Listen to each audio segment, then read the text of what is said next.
আগো আমার পকেট থেকে তুমি 10,000 টাকা নিয়েছো? কি বলছো? আমি কিছু কানে শুনতে পাইনি। আরে কালকে সোনা বিক্রি করে পকেটে আমি 10,000 টাকা রেখেছিলাম, দোকানে যেয়ে দেখছি পকেটে 1 টাকাও নেই। আমি মনে করেছি অন্য জামা প্যান্টে রেখেছি, তো এসে দেখছি এতেও তো নাই। তুমি নিয়েছো? আরে কি বলছো? আমি কিছুই কানে শুনতে পাচ্ছি না। মা তো সকালবেলায় বাবার পকেট থেকে পয়সা নিচ্ছিল।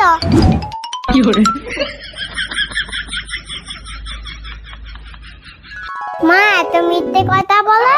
মনে হয় আমি না কানে কম শুনছি, বুঝলে?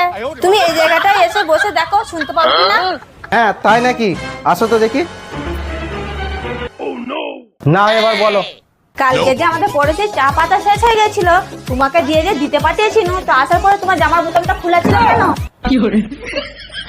আরে তুমি ঠিকই বলেছো, এই জায়গাটারই কিছু প্রবলেম আছে, কিছু শোনা যাচ্ছে না, বুঝলে?